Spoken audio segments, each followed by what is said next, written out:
saya berharap 30 finalis semuanya our sisters. Please speak up the truth. Selama nggak karantina aja kita belajar tentang sexual harassment. We need you. You are our sister. Together we can do it. So please speak up the truth. Jangan takut. Kita bareng-bareng semuanya di sini.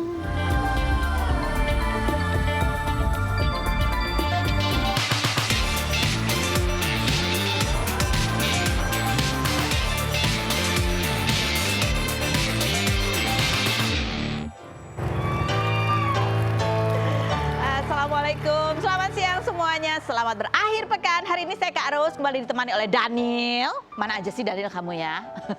Dimarahin loh.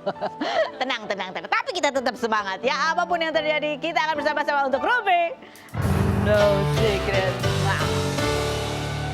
Baiklah, ada beberapa bintang tamu kita hari ini, berbagai tema yang hot ya, berita yang sedang ramai diperbincangkan juga, yang menjadi hal yang ingin kita ketahui detailnya langsung dari orangnya ya. Tapi sebelumnya kita ke pojokan dulu untuk membahas hal-hal, postingan-postingan, berita-berita di luar sana yang menjadi perhatian publik yang menimbulkan pro dan kontra. Baik itu datang dari dunia nyata maupun dari dunia. Yang berikut ini yang lagi rame itu adalah mengenai Rizky Bilar ya. Rizky Bilar itu kemarin mengklarifikasi dan juga bahkan ada pernyataannya bahwa dia akan meminta pertanggungjawaban ya, mensomasi akun gosip yang mengupload gitu ya sebuah percakapan yang seolah-olah itu adalah percakapan antara Rizky Bilar dengan Oklin. Ya, siapakah Oklin? Ya. Siapa sih dia? Ya itu lagi perempuan lagi kontroversi juga ya, karena konten-kontennya begitu ya, konten-kontennya itu pose-posenya itu menonjolkan lekuk-lekuk tubuh dengan pose-pose yang apa sih namanya ya? Ya kalau bahasa gampangnya vulgar gitulah ya, gitu ya kan, angle-nya vulgar gitu, posenya vulgar. Tapi juga dia menggunakan kerudung. Dia menggunakan kerudung. Ya postingan yang terakhirnya, pose terakhirnya, konten terakhirnya itu kemudian menimbulkan reaksi yang luar biasa gitu ya. Termasuk juga dari Abizar gitu. Nah ini makanya dimunculkan ketika ada muncul seolah-olah ada DM-an antara Rizky Bilar dan Oklin yang tampilnya gitu ya. Apa namanya, postingannya selalu ya bahasa gampangnya adalah vulgar, itu kemudian jadi rame. Tapi itu yang membuat kemudian Rizky Bilar merasa perlu mengklarifikasinya. Kita lihat postingannya Rizky Bilar ya, ini bacaannya. Tega banget sih sama aku nggak kelihatan tulisannya buram kecil-kecil lagi. Nah pokoknya intinya ini dibilang ini palsu, ini buatan begitu ya. Karena dia merasa dia tidak pernah gitu berkomunikasi dengan Oklin, itu DM-an dan itu adalah editan gitu ya. Terus habis gitu dia postingan lagi DM dengan postingan DM Lesti. Buat ngebandingin Kak. Oh dia buat ngebandingin, ini yang benar, ini yang palsu gitu ya. Ini Lesti Kejora. Halo Lesti, semangat ya berkudanya. Hah, jangan hiraukan netizen yang manis, kurang sih Kak. Stres ya, semoga ini. Dia membandingin apa sih, format? Ada tulisan bisnis chat atas. Oh. Ya, gitulah. Ya udah, biarlah ya. Memang biarlah data yang membuktikan kalau memang itu tidak benar ya. Coba tapi komentar netizen seperti apa sih? Coba kita baca perbedaan slide kedua, nggak ada tulisan bisnis chat. Padahal gue kalau DM lu bang ada tulisan bisnis chatnya katanya gitu. Yang berikutnya, wah kelihatan banget ya editannya. Masa latar belakangnya begitu, mana bentuknya kayak WA lagi, ada masih terpengaruh. Fix sih, belum pernah dicakar kucing. Berikutnya, aku sampai bingung dibilang DM-an tapi latarnya putih semua, dibilang chat tapi nggak ada contrengnya. Yang berikut. Lagian harusnya kalau nge-DM orang yang muncul di live foto orang yang di DM kayak slide 1 lah. Slide 2 yang muncul foto yang nge-DM katanya gitu. Oke, ini beberapa dari formatnya aja udah menimbulkan kecurigaan gitu ya. Kita lihat kalau itu fake DM diproses dan ketangkap berarti real itu fitnah. Tapi kalau sebaliknya berarti lu real DM dan RB lagi panik DM-nya di up ke story. Oke, ini yang berikutnya ada lagi. Mungkin RB ini sudah ketahuan jadi tanggung di-share aja sekalian bikin alibi baru. Masih juga nggak ada yang percaya. Tapi ya udah biarin aja ya, kalau emang benar, ya terserah orang mau percaya atau nggak percaya, tapi kan sudah menggunakan hak menjawabnya gitu ya. Nah ini kalau gini ini udah gosip yang kedua nggak mau dibawa? Nggak, benar. Oke, kalau gitu kita yang ini kemarin kita sempat membahas nih ya, kan ada foto dan itu ramai netizen ya. Ola Ramlan akhirnya menyanyi bersama dan berpelukan dengan Nindi. Apakah ini memang hubungannya sudah semakin membaik? Seperti apa kronologi kejadiannya? Kita tanya langsung sama orangnya. Kita lihat dulu profil Ola Ramlan berikut. Olla Ramlan, artis kelahiran 1980 yang pernah 2 kali gagal menikah dan dikaruniai 3 orang anak ini pada 2021 lalu sempat berseteru dengan sahabatnya Nindi Ayunda lantaran Olla mendengar rekaman suara yang diduga Nindi sedang membicarakan dirinya dan Aufar, namun pada 10 Agustus kemarin mereka terlihat bernyanyi sembari berpelukan di acara ulang tahun sahabatnya Elena Lubis. Perempuan yang kerap disebut terlalu kurus oleh netizen ini Juni lalu mantan suaminya Aufar dituding netizen pamer kekasih baru saat posting foto bersama perempuan dan kedua anaknya di momen Idul Adha, namun Aufar klarifikasi kalau itu ibunya. Seperti apa cerita Olla yang berdamai dengan para sahabatnya? Dan benarkah Olla sempat tergoda untuk melepas hijab? Saksikan kisah selengkapnya hanya di Rumpi No Secret. Oke, kita lihat yang pertama dulu. Katanya apa? Apa? Enggak kan ada. Aku dibilang apa? Terlalu kurus. Terlalu kurus katanya. Enggak, tapi aku tanya ya, kan kadang-kadang yang namanya body shaming itu juga macam-macam. Bukan sekedar kalau orang yang kemudian kamu kok gemukan itu menurut dia body shaming, tapi orang yang badannya juga kita lihat ideal banget sih, terlalu kurus yang membuat orang lain iri itu sebenarnya juga body shaming. Buat kamu dibilang terlalu kurus itu body shaming nggak? Aku sih nggak ngerasa terlalu kurus. Oke. Ya mungkin kakiku kecil iya, tapi kan bagian-bagian sana ada yang pas gitu. Jadi enggak ya, Enggak biasa sih, aja ya. Kan yang bisa lihat ya orang-orang tertentu Oh, iya, gitu iya. ya kan pas. Jadi enggak ya, enggak tersinggung kan ya? Aku enggak sih. Oke. Aku maksudnya udah biasa banget dibilang kaki meja tuh udah biasa banget. Karena emang jujur aja mungkin paha sama kaki mirip ya size-nya. Karena dia itu makanya dia olahraga supaya bentuknya Iya, berotot. karena memang aku lagi suka lari juga, lagi banyak olahraga lah yang aku ikutin. Jadi ya wajar-wajar aja mereka punya hak untuk bicara gitu kan. Oke, baiklah kalau yang ini kita mau nanya ya. Kemarin kan ada fotonya nih, adem gitu artinya. Adem. Dulu berselisih Olla dan Nindi, kini pelukan. Tunggu sebenarnya ada acara apa? Terus kenapa ada bisa sampai ke momen itu, boleh diceritakan enggak? Ya kebetulan itu salah satu teman baik aku Ulang tahun. birthday ulang tahun, dan di situ ya ada Ririn, ada Nindi, ada Usi, tapi kan nggak ada Ashanti. Cuman ya mungkin yang gembar-gembor urusan ada recording itu kan si Nindi kan terhadap aku. Yang Iya. lain-lain mungkin recordingnya ketutup gitu. Nah kalau aku kan terbuka ya. Oh, kamu terbuka, terekspos. Memang dia. kebetulan alhamdulillah tuh Tuhan selalu baik sama aku, ya kan. Kasarnya yang kegap-kegap misalnya pasanganku kegap tuh kan aku dapatnya CCTV, capturean. Jadi buktinya tuh Buktinya tuh yang ada gitu ya? otentik gitu Oke. loh, bukan katanya dia selingkuh loh misalnya, atau katanya dia ngomongin kamu loh misalnya. Nah kebetulan tuh aku dikasih lihat Dengar, langsung, dengar, oke. dikasih lihat sama Allah, ini nih orang yang lagi deket kamu seperti ini gitu. Jadi ya sudah, dan kebetulan saat aku merasa ya aku belum saatnya untuk bicara, belum saatnya untuk memaafkan mungkin ya, ya aku belum gitu. Tapi kalau misalnya memang buat apa sih kita nyari musuh gitu ya? Di saat aku ngerasa udahlah lupain aja gitu, ya udah. Dan pada saat itu kan di acara itu kan nyanyi-nyanyi, terus aku ngelihat Nindi juga happy, aku nyanyi bareng dia. Ya aku ngelihat kan dia tuh beberapa kali ngechat aku nggak bales-bales. Terus I just aku cuman kasih gesture bahwa aku cium keningnya dia, terus aku maksudnya menunjukkan bahwa aku udah maafin kok gitu loh. Terus dia langsung meluk aku gitu, mukanya berkaca-kaca. Ya udah, and then after that dia DM besokannya, "Mami maafin kesalahan Nindi ya. Kita follow-followan lagi ya," gitu. Ya udah, maksudnya that's apa ya? ya itulah hidup. Itu hidup, dan menurut aku kita tuh bermanifest kalau bisa bermaafan sama orang siapapun itu gitu. Karena kasarnya misalnya aku punya mantan yang nyakitin aku beribu-ribu kali gitu, aku bisa maafin, kenapa hal yang ya walaupun difitnah ataupun apapun itu ya udah aku maafin aja. Karena ya aku juga di sini manusia, kita bikin salah sama Allah, klise mungkin ya, kita bikin masalah sama Allah dengan segala macam kesalahan kita berulang-ulang, Allah kasih kita maaf, terus gue siapa ya yang nggak maafin, itu aja sih. Tapi memang sebagai manusia ya kita butuh proses juga ya. Iya, Tadi seperti kita Allah butuh. bilang, aduh aku sendiri lagi ribet sama diriku gitu ya. Iya kan? Seperti itu ya. Pada saat Boro-boro itu deh mikiran yang lain. iya, pada saat itu kan aku bilang kan, mungkin di Rumpi pada saat itu aku bilang, udah deh hal ini tuh receh, nggak penting buat gue gitu loh kan. Nah tapi pada akhirnya di saat aku udah tenang, udah apa segala macam, ya ketemu Nindi, ketemu Fitri waktu itu pernah ya saatnya aku maafin ya aku maafin. Karena tapi yang paling penting adalah pada saat orang itu berbuat salah, dia tahu dia salah. Nah, iya betul. Kalau orang itu tidak menyadari kesalahannya dia, itu yang nggak akan selesai. Iya betul. Gitu. Karena yang mau ngasih maaf juga apa sih gitu. Ya kan kita dia sincere nggak, dia Iya, ikhlas betul. nggak sih minta maafnya kan gitu. Karena ya kalau dia merasa dia bersalah, ya kita akan merasa juga gitu. Ya merasa lebih enak lah kalau mau bikin gesture-gesture yang ya udahlah gitu ya. Ya, baik. Oke, ini kita lihat seperti apa sih momennya pada saat itu ya berikut ini.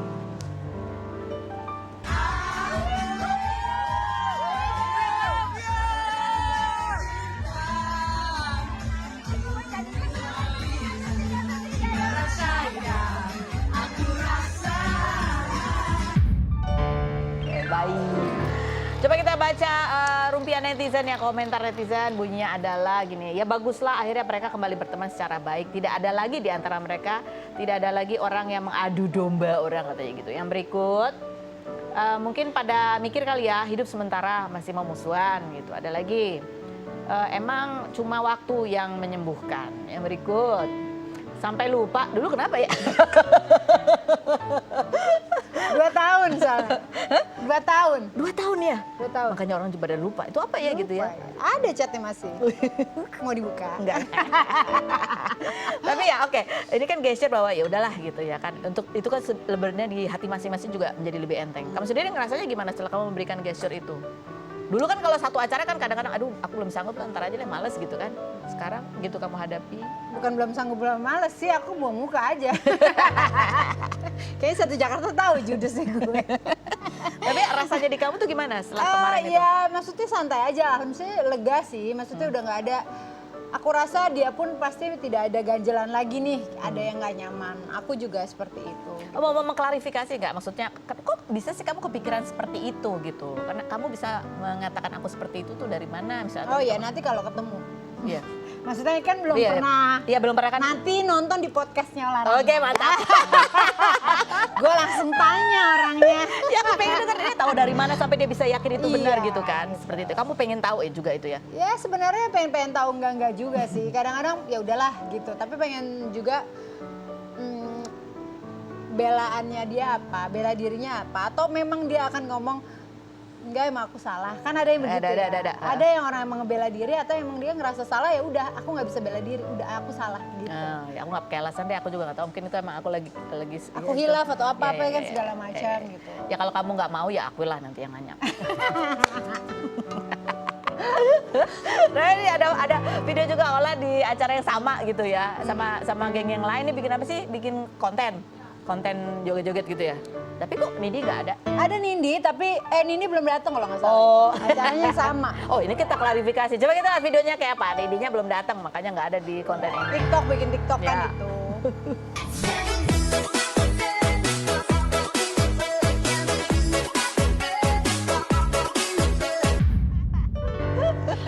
Aduh.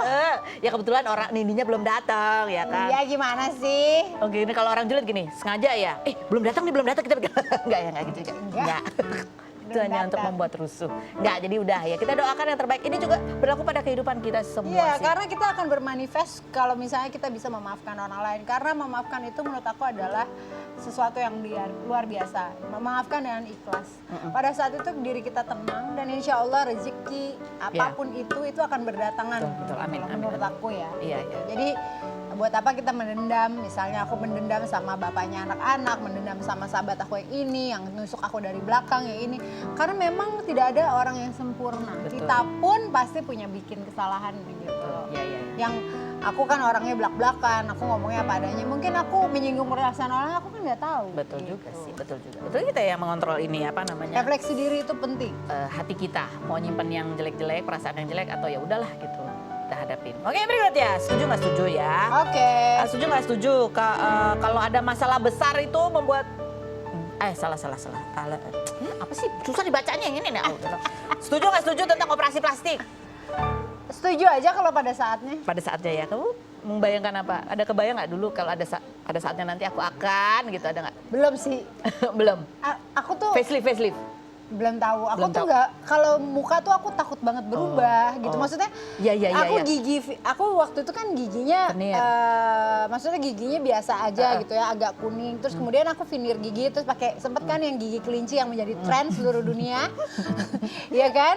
Nah, itu orang tuh menyangka aku operasi muka karena langsung berubah ya. ya karena langsung berubah, padahal nggak di muka nggak aku operasi gitu. Cuman perbedaan gigi sampai akhirnya veneer, dan veneernya pun warnanya aku tone downin gitu, nggak Supaya lebih kayak kelihatan kayak gigi asli, Iya, karena aduh ya pokoknya kamu gak pingin muka kelihatan berubah. iya. Oke. Apalagi Ya, ini nanti aku tanya lagi nanti. Oh, Tapi gitu kita mau doang. wawancara dulu, ini salah satu finalis Miss Universe Indonesia 2023. Ya, ini sih terkait juga dengan kemarin itu berita bahwa ada beberapa finalis yang kemudian melaporkan atas adanya dugaan pelecehan pada saat proses body checking yang tidak ada sebenarnya di rundown, dan mereka merasa bahwa itu ada terjadi pemaksaan, pelecehan, verbal abuse, di situ juga body shaming, dan ya itu yang membuat laporannya. Ini bagaimana pendapat finalis, salah satu finalis Miss Universe yang berikut ini? Kita lihat dulu profilnya Dinda. Dinda Alifah Ayudita merupakan finalis Miss Universe 2023 perwakilan Sumatera Selatan kelahiran 1997. Perhelatan ajang kecantikan ini dilaporkan oleh finalisnya atas dugaan pelecehan seksual setelah adanya body check yang mengharuskan para finalis dilihat tanpa busana, bahkan ada beberapa yang mengaku difoto. Kasus ini viral hingga merambat pada tudingan kecurangan seperti persyaratan tinggi badan yang sebelumnya 168 cm namun diubah beberapa hari pasca acara puncak karena diduga untuk membela juara satu yang tingginya kurang dari persyaratan. Perempuan sarjana hukum ini berprofesi sebagai MC dan sempat menjadi staf kedutaan besar di Filipina pada 2019 selama 2 tahun. Perempuan yang pandai memainkan alat musik dan bernyanyi ini kini aktif menjadi content creator fashion dan beauty hingga bekerja di perusahaan startup sebagai marketing communication. Apa tanggapan Dinda mengenai skandal yang sedang ramai di ajang kecantikan tersebut? Saksikan kisah selengkapnya hanya di Rumpi No Secret. Baik, kita sudah bersama dengan Dinda Ayudita. Iya betul ya, Dinda Ayudita. Dinda Ayudita. Ini salah satu finalis dari ajang Miss Universe Indonesia begitu. Dan ini adalah lulusan hukum internasional. Betul. Dan Kak berencana Ros. juga mau melanjutkan S2-nya ya. Iya, mudah-mudahan. Apa ambil jurusan apa di S2-nya? Malah pengen ambil komunikasi. Oh, komunikasi. Oke, baiklah. Coba kita lihat dulu seperti apa sih kompilasi penampilan Dinda di ajang Miss Universe Indonesia 2023 berikut ini.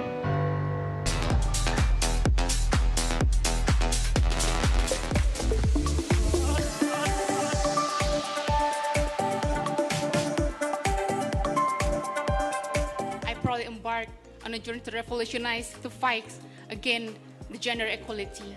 I believe women and all the child in Indonesia are valuable, and it's very, very important for us to create and fight against gender equality.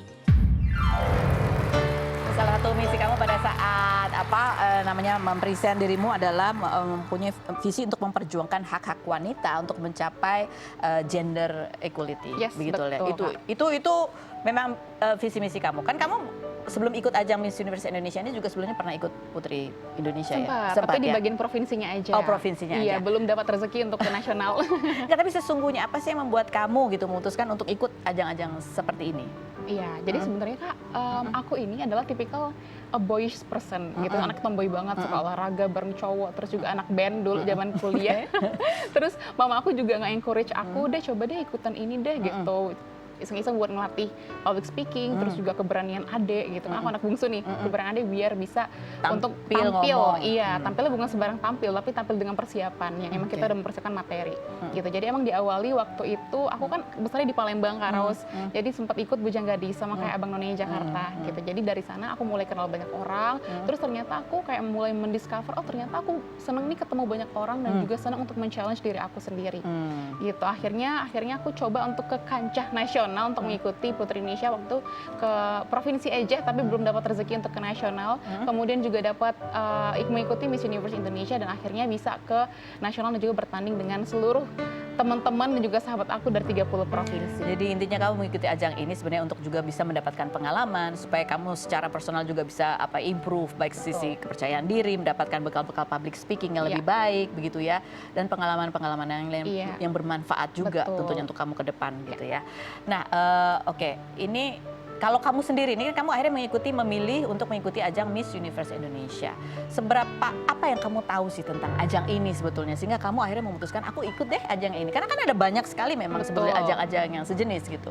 Iya, jadi emang pada awalnya ini emang tahun pertama. Jadi Miss Universe Indonesia, Miss Universe emang lepas lisensi tahun ini dengan sebelahnya dengan Putri Indonesia, kemudian membuka sebuah lembaga baru atau organisasi baru yaitu namanya Miss Universe Indonesia gitu. Jadi emang kita ketahui juga Miss Universe kan sangat prestigious ya Kak, emang sangat oke banget nih, jadi aku pengen ikut itu untuk di tahun pertama ini. Dan di tahun pertama ini pun aku mendapatkan pengalaman yang sangat bagus banget dan oke banget untuk dari segi pelatihannya, dari mulai dari brain, beauty behavior, semuanya kita Dilatih dilatih. apa kamu? Wah, dilatih banyak banget nih. Kita mulai dari bahas materi global issues yang tengah terjadi itu seperti apa. Kemudian Siapa yang membahas? Dengan siapa? oh dengan ada lembaga gitu kan namanya Caldari Sham dan juga Manohara Beauty Camp, emang mereka andil di bidang Manohara? beauty pageant. Manohara Beauty Camp. Itu ada hubungannya sama Manohara yang itu bukan? Oh bukan. Oh, bukan. Berbeda Oke. Kak Ros. Oh, bukan. Jadi emang, Beda, iya, oke. emang lembaganya memang sudah terbiasa untuk melatih anak-anak yang ingin Oh, Manohara bertanding. Beauty Camp. Yes. Oh, namanya. Oke. Iya, dan Iya. juga Caldari Cham. Gitu. Itu dari mana sih, punya Indonesia atau punya luar? Punya Indonesia. Oh, punya Indonesia.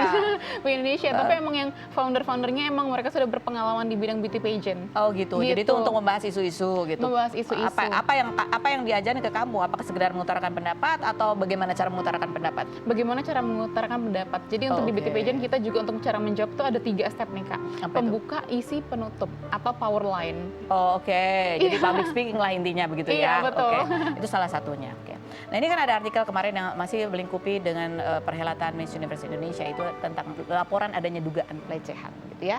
Jadi terjadi pada saat body checking gitu. Nah, mereka mengklaim bahwa di rundown tidak ada. Apakah kamu juga sama merasa bahwa sebenarnya di rundown nggak ada tuh, pernah dengar ada body checking, atau kamu taunya ya ini pasti ada gitu? Yang mana? Taunya tidak ada body Tidak checking. ada. Iya, tidak ada di rundown. Kamu mengalami juga nggak seperti yang diceritakan oleh ini, bahwa itu kaget, agak sedikit maksa gitu, atau ya maksudnya ada keterpaksaan gitu karena ya kaget karena itu kan tidak ada dalam rencana? Iya, jujur emang kaget banget sih Kak pada awalnya, tapi setelah grand final aku tanya-tanya teman aku nih yang sempat ikut di ajang-ajang lain, body checking itu emang sebenarnya ada. Tapi dilakukan dengan proper dalam sebuah ruangan, kemudian ada judgesnya ada 2, kemudian cukup menggunakan bikini aja. Gitu. Jadi nggak perlu sampai lepas bra dan lain. Beda Gitu. seperti yang kamu alami? Beda yang seperti yang saya alami. Jadi yang kamu alami tidak seperti yang diceritakan oleh yang lain itu? Iya, betul. Jadi yang lain, teman-teman yang lain itu yang pernah mengikuti ajang yang mirip-mirip gitu ya? Bukan ajang Universe kan? Atau bukan ajang Universe.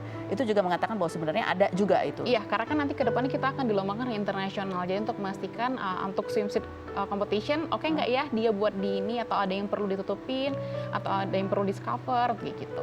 Tapi yang kamu hadapi berapa orang yang? Kalau itu kan biasanya katanya yang wajarnya 2 orang gitu. Apa yang beda yang kamu alami pada saat kejadian? Waktu itu sih aku cerita ya Kak. Jadi untuk di sini aku juga posisinya sebagai yang netral juga nih gitu. Jadi emang ketika itu kita waktu itu mau proses body fitting, check in gaun, karena kita waktu itu mau masuk ke televisi nasional, jadi harus lihat dulu dressnya sesuai nggak sama untuk lolos sensor atau enggak gitu. Oke, nanti dilanjutkan nanti deh kita. Ya. Nggak sabar, karena aku juga nggak sabar. Tapi kita harus iklan dulu sebentar ya. Jangan kemana-mana, tetap di Rumpi Indonesia.